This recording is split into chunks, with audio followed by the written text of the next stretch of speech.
brewing here. Just gonna try this album commentary. Gonna talk along with the album and give some insights and some background information for the new album. We're gonna start with Forfeit King Part 1, and with the first track, Welcome to. So you're listening along with your CD. Press play now.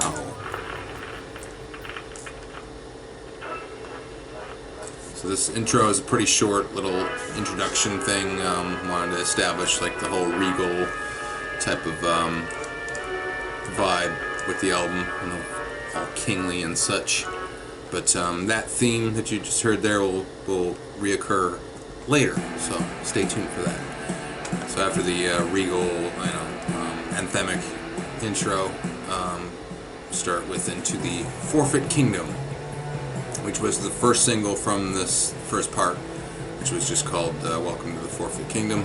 And this establishes the feel and the vibe of part 1, more of a punk, grungy, alternative rock type of thing.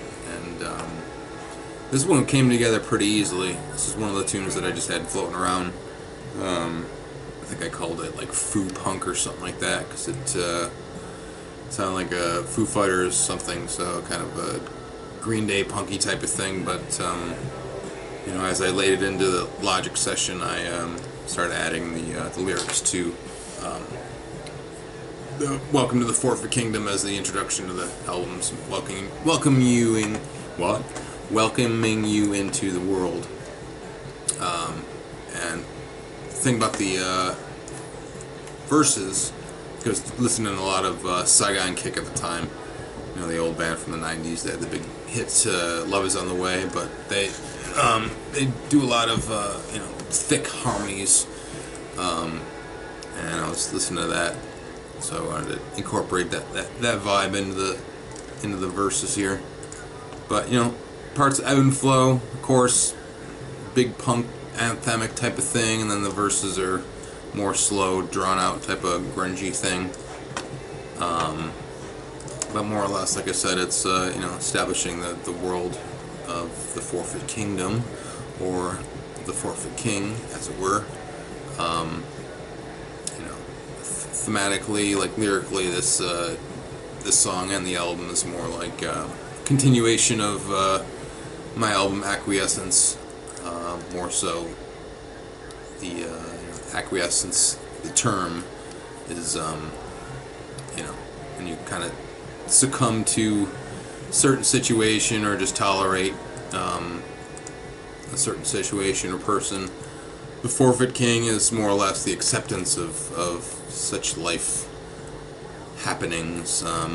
Personally, it was my take on the last 10 years of my life, when the kids came along and we were forced to settle down into domestic life. So forfeit, as the word, is not giving up, but throwing up the white flag and just accepting your life the way it is and just moving on from there, which isn't a bad thing.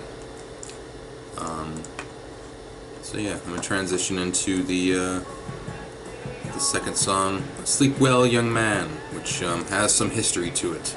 The song was originally written in 2008 with the band Invisible You, which I had with David Andriana, Tim Bielik, Ryan Blumenstein in Queens. We had a dingy rehearsal studio in Astoria, Queens, that we used to get together every week and rehearse the songs.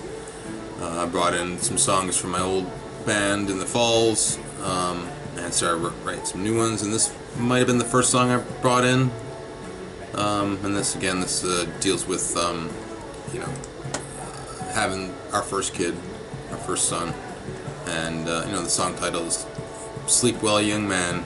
You better sleep well, young man, because once the kid comes, you won't get a lot of sleep. That old term.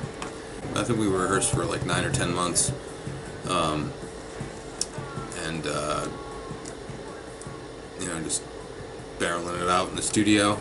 Unfortunately, we never played out though, which in retrospect, I truly regret, because we had some good tunes. We had a nice set of songs. like I said, and one thing led to another, and David, the guitar player, found an ad on Craigslist for some dudes who just recently moved from Pennsylvania, looking to start a video game cover band.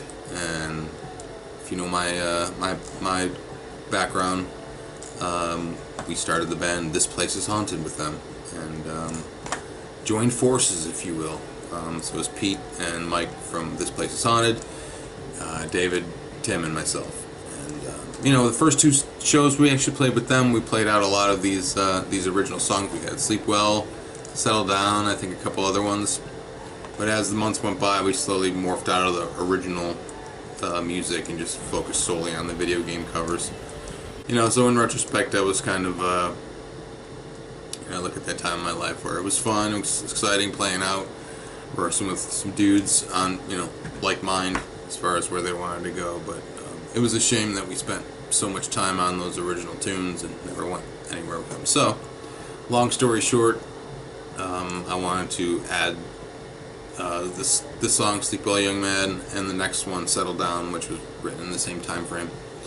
Put them on an actual album because I actually like those songs and wanted to have them live on an album somewhere in time. So yeah, as the song progresses, we get into the middle section, which is a rip-off of a Steve Vai song, which is escaping me right now, but it's off the Sex and Religion album, where it's got audio clip of his wife having their first child, which if you listen to the middle section, you can hear my wife having her first child. The part when it slows down that always brings a tear to my eye when it just plays the melody with the kid's keyboard, and you'll hear my son crying for the first time, taking his first breath and making his first noise.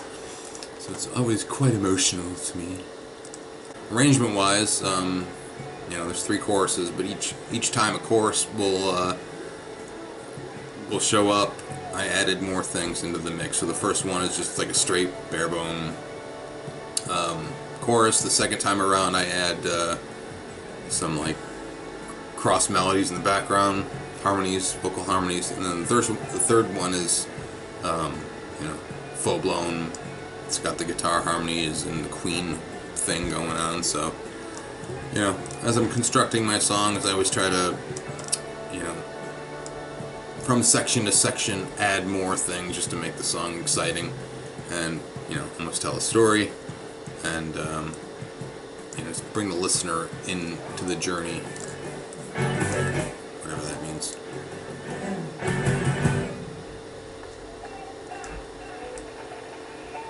A little section at the end there was my son from a baby monitor saying "Dad, Dad."